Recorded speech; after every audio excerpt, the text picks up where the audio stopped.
మీ business ఏదైనా మీ ఊర్లో promotion చేయాలంటే అది సుమన్ టీవీతోనే సాధ్యం. ఇప్పుడే సంప్రదించండి. హాయ్ హలో నమస్తే, వెల్కమ్ టు సుమన్ టీవీ. నేను మీ తిరుపతిలో. ఈరోజు అయితే మనం కందుకూరులోని పోస్ట్ ఆఫీస్ సెంటర్లో ఉన్నాం. ఇక్కడ బీరువాలు తయారు చేసే ఒక సంస్థ ఉంది. ఇక్కడ బీరువాలు ఎలా తయారు చేస్తారు, వాళ్ళ మెటీరియల్ ఎక్కడి నుంచి తెచ్చుకుంటారు, వాళ్ళకి ఎంత ఆదాయం వస్తుంది, వారి మాటలను అడిగి తెలుసుకుందాం రండి.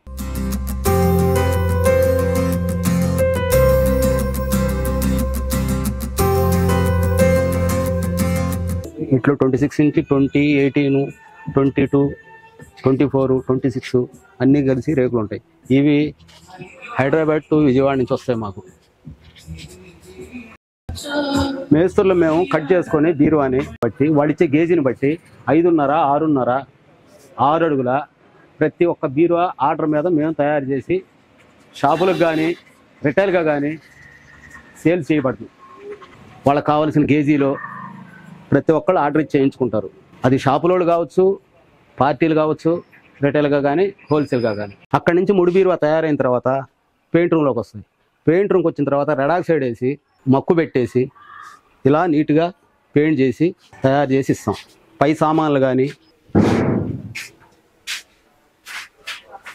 ఇలా హ్యాండిల్స్ కానీ మొత్తం బొమ్మలు కానీ A to Z తయారు చేసి పూర్తిగా బీరువా ఇలా తయారు చేసి ఇవ్వబడును. ఎక్కువ ఉంటుందని చేయించుకుంటారు. ఇప్పుడు వచ్చిన కొత్త లేటెస్ట్గా మాకు డబల్ కలర్ కావాలి, లేదా వుడ్ కలర్ కావాలి, లేకపోతే వాళ్ళకి నచ్చిన కలర్స్ చెప్తారు. మేము దాన్ని ఆ కలర్స్ వేసి వాళ్ళకి ఇస్తాం. కలర్స్కి వాళ్ళకి ఏం సంబంధం ఉండదు. ఒకటే. అంటే ఇది వుడ్తో తయారు చేసిందా? ఓన్లీ పెయింట్ తోటే. ఓన్లీ పెయింట్ సపరేట్గా ఉంటాయి. అన్ని పెయింట్లు సపరేట్గా ఉంటాయి. ఇది అది కూడా సపరేట్గా ఉంటుంది. ఇది ఇది ఇది అది హ్యామరు, అది సపరేటే. అవన్నీ కంపెనీ నుంచే పెయింట్లు వస్తాయి. దీనికి మెటీరియల్ ఎక్కడి నుంచి తీసుకొస్తారు? ఇక్కడ విజయవాడ మొత్తం దేనికైనా, ఏ బీరువాకైనా ఎక్కడికక్కడ అక్కడ విజయవాడలో తయారీ ఉంది. ప్లస్ వాళ్ళ ఏజెంట్లు ఉంటారు. వాళ్ళ ఏజెంట్ల ద్వారా ఇక్కడికి వస్తాయి. మీరు ఈ బీరువాలన్నీ తయారు చేసి షాపులకి వేస్తారా? మీ డైరెక్ట్ మీరు రిటైల్గా అమ్ముతారా? రిటైల్గా ఎక్కువ శాతం రిటైల్గానే చూస్తాం.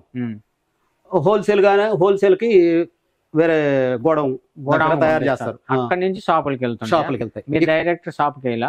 మేము డైరెక్ట్ గా షాపుల వాళ్ళే మా దగ్గరకు వస్తారు కదా, మేమే షాపులకి వేసాం. ఓకే. మనుషులైన వచ్చి ఇక్కడ మీ దగ్గర కొనుక్కొని వెళ్ళచ్చు. వెళ్తారు. ఒక బీరువా అదే చెప్తుంది, హోల్సేల్ అండ్ రిటైల్ రెండు కలిపి ఉన్నాయి. దానికి సపరేట్ వేరే వాళ్ళు ఉంటారు. ఇక్కడ హోల్సేల్ గా మందం బీరువాలు చేసే వాళ్ళు ఉంటారు. ఎవరికి వాళ్ళు మేస్తులు సపరేట్ గా పెట్టుకుంటారు. ఒక బీరువా తయారు చేయాలంటే కనీసం ఎంత అమౌంట్ అవుతుంది? మీకు ఎంత పడుతుంది అసలు? ఆ మెటీరియల్ తెచ్చుకోవటం కానీ, పెయింట్ వేసుకోవటం కానీ, మొత్తం సప్లై చేసే వరకు, ట్రాన్స్పోర్ట్ మొత్తం కలుపుకొని ఎంత అవ్వచ్చు? అది అలా కుదరదు. అవి కాటాలు లెక్క వస్తాయి. ఒక్కో షీట్ ఒక్కొక్క కాటా ఉంటుంది. ఒక్కో షీట్ 10 కేజీలు ఉంటుంది, ఒక్కో షీట్ 12 కేజీలు ఉంటుంది, ఒక్కో షీటు 20 కేజీలు ఉంటుంది, ఒక్కో షీట్ 30 కేజీలు ఉంటుంది. అలా వాళ్ళు కస్టమరు డబ్బులు పెట్టుకునే దాన్ని బట్టి తయారు చేసిస్తారు. అవి ఒక్కొక్కటి 40 కేజీల బీరువాలు ఉంటాయి, 120 కేజీల బీరువాలు ఉంటాయి. అంటే కేజీల లెక్క. అది లైట్ బీరువాలకు వచ్చేసరికి లేబర్ కుదరదు. లేబర్ కుదరనప్పుడు మనం ఆ లేబర్ని బట్టి మామూలుగా పీసు లెక్క అమ్ముతాం. మీరు హోల్సేల్ గా అమ్మేటప్పుడు కేజీల ప్రకారమే ఉండదు. పీస్ ఇంతని ఒక బీరువాకి ఇంతని ఒక 200, 300 చూసుకోవడం, ఇచ్చేయడం. మొత్తం ట్రాన్స్పోర్ట్ అన్ని కలిపే మీరు ట్రాన్స్పోర్ట్ వాళ్ళ బాడిగా, వాళ్ళు తీసుకెళ్లే బాడికి కూడా వాళ్ళదే. మనం ఇక్కడ తయారయ్యి ఎంత అయితే వాళ్ళకి ఇంత పడతామని మనం ఆడుకుంటే ఆ రేటు ప్రకారం వాళ్ళు తీసుకెళ్ళిపోతారు. 5 బీరువాలను, 6 బీరువాలను, ఒక లోడ్కి 6 బీరువాలు, ఒక ఆటోకి 6 బీరువాలు పడతాయి. వాళ్ళు ఎన్ని లోడ్లు కావాలంటే 10 లోడ్లు ఎక్కడికైనా వాళ్ళు తీసుకెళ్తారు. అసలు ఎట్లా బీరువా ఫస్ట్ నుంచి ప్రాసెస్ విధానం ఎట్లా? ప్రాసెస్ ఉంది. విజయవాడ దగ్గర నుంచి మేము రేకులు తెచ్చుకుంటాం. ఇక్కడ తయారు చేసే విధానం చెప్పండి. ఇక్కడ తయారు చేసే విధానం అంటే మేస్తులు ఉంటారు, దానికి సంబంధించి మేస్తులు ఉంటారు, వర్క్ నేర్చుకునే వాళ్ళు ఉంటారు, మేస్తులు పెట్టుకుంటాం. ఇప్పుడు బిల్డింగ్ కట్టాలి, మనం అలానే మేస్త్రిని తీసుకొచ్చుకుంటాం కదా, అలానే మనం మెటీరియల్ ఇస్తాము, ఆ మేస్త్రి తయారు చేసి ఇస్తాడు. అంటే మీకేం తెలియదా? ఎందుకు తెలియదు? తెలియకుండా మనం ఎలా మెటీరియల్ ఇస్తాం? అవునులే. ఒక మేస్త్రిగా అన్ని తెలిసి ఉంటది, కానీ ఈ షాప్ మెయింటెనెన్స్లు బయటకు పంపించి ఇవన్నీ చూసుకునేసరికి, మేస్త్రి పని చేసుకునేసరికి ఇవన్నీ కుదరవు. అందువలన మేస్త్రులు పెట్టుకొని వాళ్ళకి అడ్వాన్స్లు ఉంటాయి, వాళ్ళ లేబర్లు ఉంటాయి, వాళ్ళకి కాంట్రాక్ట్ వర్క్. మీరు ఎక్కడెక్కడికి ట్రాన్స్పోర్ట్ చేస్తుంటారు? అంటే ఈ ఓన్లీ కందుకూరేనా, లేకపోతే అవుట్ ఆఫ్ అంటే ఎంతో దూరం వెళ్ళవు. ఎక్కడ మన వస్తువు బాగుందని వేరే వాళ్ళు నమ్ముతారు. ఇప్పుడు చీరాలు వెళ్తాయి, కనిగిరి వెళ్తాయి, పొదులు వెళ్తాయి, దరిసి వెళ్తాయి, చుట్టుపక్కల వెళ్తాయి. వాళ్ళు ఓహో పలానా చాట బాగుంటాయి అంటే ఎవరికి నచ్చిన వాళ్ళకి తెలంగాణ అంటే హైదరాబాద్ అట్లా అట్టే వెళ్ళే ఛాన్స్ లేదు. ఏపీ వరకే చుట్టుపక్కల. లేదు మన బంధువులు అవి ఉండి బాగా ఆర్డర్ ఇచ్చుకొని మన దగ్గరే చేయించుకోవాలన్న వాళ్ళు బస్సుకు ట్రాన్స్పోర్ట్ చేసుకుంటారు. బస్సుకి ఆ బీరువాని ప్యాక్ చేసుకొని హోల్సేల్ గా వాళ్ళ కాట లెక్క తీసుకొని వాడైతే మోసం చేస్తారు కదా అనుకున్న వాళ్ళు కొంతమంది చేయించుకునే వాళ్ళు ఉంటారు. వాళ్ళు రేరు. అది మనకు బాగా బంధువులు అయి ఉండి నువ్వే చేయాలి అన్న విధానం ఉంటేనే వాళ్ళు చేయించుకుంటారు. కందుకూరులో ఎన్ని ఉంటాయి ఇట్లా బీరువా తయారు చేసేది? ప్రెసెంట్ 2 ఉన్నాయి. ఒకటి మీది. వాళ్ళు కూడా మీలాగే తయారు చేస్తారు. కానీ వాళ్ళు రిటైల్ గా ఏమి అమ్మరంట కదా? వాళ్ళు రిటైల్ గా అమ్ముతారు, కానీ అక్కడ రిటైల్ గా చేసే మేస్త్రి లేడు. ఓకే. రిటైల్ గా ఎందుకు అమ్మరు? గ్యారెంటీగా అమ్మాల్సింది. ఇప్పుడు రిటైల్ గా వస్తే, ఇప్పుడు హోల్సేల్ గా చేస్తే నీకు 200 రూపాయలు వస్తాయి. రిటైల్ గా అమ్ముకుంటే ఇంకో 200 వస్తాయి అనుకుంటారు. రిటైల్ గానే అమ్ముకుంటాం కదా, డబ్బులు ఎవరికి ఎక్కువ? ఈ సంస్థ స్టార్ట్ చేసి ఎన్ని సంవత్సరాలు అవుతుంది? నాకు తెలిసి 20-23 సంవత్సరాలు. ఫస్ట్ నుంచి ఉన్నారా మీరు? అతను ఆల్రెడీ నేను మేస్త్రిగా ఉన్నప్పుడు నేను ఆల్రెడీ మేస్త్రిగా ఉన్నాను. మేస్త్రి తర్వాత మళ్ళీ నేను కుర్రోడుగా పనిచేసాను, నేర్చుకొని తర్వాత మా బావగారు చేస్తున్నారు. తర్వాత టోటల్ గా మేము షాప్ పెట్టుకొని ఇప్పుడు మీ ఓనర్ మీరంతా కలిసే చేసుకుంటారు. మాకేంటంటే మేస్త్రులకి లేబర్ ఏముండదు, మెటీరియల్ కాంట్రాక్ట్ పీస్ కిందని ఒక బీరువా మోడల్ బట్టి. ప్రతి సంవత్సరం ఏమైనా ఆదాయం పెరుగుతుందా లేదా తగ్గుతూ ఉందా? ఇది సీజన్ అన్ సీజన్ బట్టి ఉంటది. ఇప్పుడు వర్షం పడింది, వర్క్ ఉండదు, కొంత రేట్లు పెరిగిపోతాయి. అప్పుడు షాపుల వాళ్ళ కాడ కొంత అన్ సీజన్, ఐరన్ వస్తుంది కాబట్టి అన్ సీజన్ సీజన్ అన్ సీజన్ వెళ్ళిపోతా ఉంటాయి. ఒక బీరువా తయారు చేయాలంటే ఒక రోజులో తయారు చేసేస్తారా? పెయింట్ తో కాదు, ఓన్లీ ముడి బీరువా తయారు చేసుకున్నాడు. ఒక కుర్రోడ్ని పెట్టుకుంటే ఒక్కొక్క మేస్త్రి 2 బీరువాలు తయారు చేసే వ్యక్తి ఉన్నాడు. ఒక బీరువా తయారు చేసే, ఒక బీరువాని 3 రోజులు చేసే మేస్త్రి ఉన్నాడు. ఆ మేస్త్రిని బట్టి ఒక బీరువా తయారు చేసిన తర్వాత ఎన్ని రోజులు గ్యారంటీ ఉంటుంది? మీకు 10 సంవత్సరాలు పెయింట్ గ్యారంటీ ఇవ్వగలం. బీరువా కంపల్సరీ గ్యారంటీ. బీరువా ఎక్కడికి పోయింది, ఐరన్ ఎక్కడికి వెళ్ళింది? శిలుం పట్టడం, పెయింట్ ఎందుకు పట్టింది? పెయింట్ ఊడిపోవడం. అదే పెయింటే కరెక్ట్ గా అని చేస్తే 10 సంవత్సరాలు గ్యారంటీగా ఉంటుంది. అంతకుముందు మెటీరియల్ అయితే 20 సంవత్సరాలు ఉండేది. ఇప్పుడు అంత మెటీరియల్ క్వాలిటీ రావడం లేదు. దాన్ని బట్టి 10 సంవత్సరాల వరకు గ్యారంటీ కలుగుతారు. మేస్త్రులు చెన్నై నుంచి వస్తుంటారు, బయట నుంచి వస్తుంటారు, ఊర్లో వాళ్ళు నేర్చుకున్న వాళ్ళు ఉంటారు. వస్తూ ఉంటారు, చేసుకుంటా ఉంటారు, పోతా ఉంటారు. వాళ్ళకి సంబంధాలు కుదిరిన రోజులు చేసుకుంటుంటారు, లేకపోతే వెళ్ళిపోతారు. బాగా సీజన్ ఎప్పుడు ఉంటుంది మీకు? మాకు మార్చి నుంచి ఎప్పటి వరకు? సెప్టెంబర్ దాకా. వానకాలం తగ్గిపోయింది.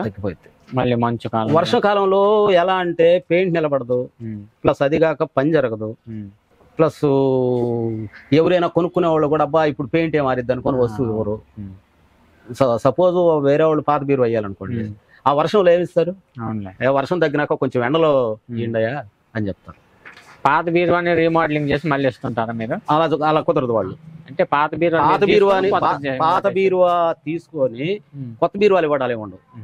పాత బీరువాని వాళ్లే వర్క్ చేయించుకుంటారు. రిపేర్ ఉంటే కాళ్ళు కానీ లేకపోతే ఏదైనా హ్యాండిల్ పోయినా కానీ ఇది పాత బీరువా. పాత దాన్ని రీమోడల్ చేశారా? కాళ్ళు వేసారు, ఏదన్నా వెల్డింగ్లు పోతే వెల్డింగ్ చేశారు, ప్లస్ అది కాక వాళ్ళ సామాన్లు వాళ్ళకి ఇచ్చేసారు. అట్లా రీమోడల్ చేసి అమ్మాలంటే ఎంత పడుతుంది? అమ్మటాలు ఏమి ఉండవు కదా, వాళ్ళకి ఎంతకి చేసేస్తారు? ఒక రీపెయింట్ చేయడం వల్ల 2500 రీపెయింట్ కి తీసుకుంటారు. దానికి ఎక్స్ట్రా హ్యాండిల్, ఏదన్నా తాళాలు పోతే తాళాలు, ఏమన్నా పోతే ముందే చెప్తారు, వాళ్ళు తీసుకొచ్చుకున్నారు. వాటికి సపరేట్ గా ఉంటుంది. ఇప్పుడు మెటీరియల్ మొత్తం చిలుం పట్టిపోయి ఉంటాయి కదా పాతవి, అవన్నీ ఏం చేస్తుంటారు మీరు? వేస్ట్ మెటీరియల్ పాతిన పొట్టుకేసేస్తాం. అసలు దాని ఛాన్స్ కరెక్ట్ గా మేము ఆ షీట్ కి ఎంత పడతాయో, ఎక్కడ ఎంత ఏది వస్తుందో దాన్ని బట్టి కొలతలేసి తీస్తాం. అవి చిన్న చిన్న ముక్కలు మిగులుతాయి. చిన్న ముక్కలు మిగిలిన పాతిన పొట్టుకేస్తాం. అవి అసలు దేనికి పనికి వచ్చే ఛాన్సే లేదు. పాతిన పుట్టే. ఇప్పుడు పాత బీరువా కాళ్ళు తీస్తాం, అవన్నీ ఒక పక్కన వేస్తాం, ఆ పక్కన వేసి రద్దుకేసేస్తాం. ఒక బీరువా ఎంత కాస్ట్ చేస్తుంది? అదే చెప్పాను కదా, చిన్న బీరువా ఎంత? 3 తలుపుల బీరువా. ఇప్పుడు మీరు 5,000 కాడి నుంచి 40,000 దాకా బీరువాలు చేయించుకోవచ్చు. అలాంటప్పుడు నువ్వు ఇచ్చేది నాకు ఎలా తెలిసిద్ది? ఒక్కొక్కళ్ళు అయ్యా నేను బట్టలు పెట్టుకోవడం కోసమే నాకు 5,000 6,000 బీరువా అనేది సరిపోద్ది అనుకునే వాళ్ళు ఉన్నారు. మాకు అట్ట కాదు, గట్టి బీరువా కావాలనే వాళ్ళు ఉన్నారు. మాకు ఇంకా స్ట్రాంగ్ కావాలి, ఇంకా మేము డబ్బులు ఎంతైనా పెట్టుకుంటాం అనేవాళ్ళు. వాళ్ళని బట్టి ఉంటుంది. ఈ బీరువా 18 కేజీ బీరువా. ఈ బీరువా కరెక్ట్ గా కాటా వచ్చేసి 90 కేజీలు వస్తాయి. 18,000 దాకా పడుద్ది కేజీ అట్లా. కేజీ అంటే నీకు తక్కువ వచ్చే కొంది కేజీ లెక్క అంటే నీకు అలా తక్కువ కాటా తక్కువ వచ్చింది అనుకోండి, అప్పుడు లేబర్లు అన్ని గిట్టుబాటు కావు కదా, అందుకని అవి పీసులు లెక్క. ఇది కాటా వస్తుంది కాబట్టి కేజీ లెక్క 180 రూపాయలు, 190 రూపాయలు. ఒక్కోసారి ఐరన్ పెరిగిన తర్వాత ఎక్కడ పెరుగుతూ ఉంటాయి, ఐరన్ తగ్గిందంటే తగ్గిపోతూ ఉంటాయి. పైన ఐరన్ బట్టి, ఐరన్ స్ట్రాంగ్ అని బట్టి అక్కడక్కడ రేటు ఒక్కోసారి 80 రూపాయలు ఉంటుంది, ఒక్కోసారి 70 రూపాయలు ఉంటుంది, ఒక్కోసారి 67 ఉంటుంది కదా. అక్కడ తగ్గితే ఇక్కడ తగ్గుతూ ఉంటుంది, ఇక్కడ పెరుగుతా ఉంటే ఇక్కడ పెరుగుతూ ఉంటుంది. Okay, thank you sir. విన్నారు కదా బీరువాలు తయారు చేసే విధానం, ఎలా తయారు చేస్తారో, ఎంత ఖర్చు అవుతుందో, మెటీరియల్ ఎక్కడి నుంచి తీసుకొస్తారో వారి మాటల్లోనే విన్నారు కదా. మరిన్ని అప్డేట్స్ కోసం చూస్తూనే ఉండండి మీ Suman TV. Cameraman Ravichandra to Tirupathirao.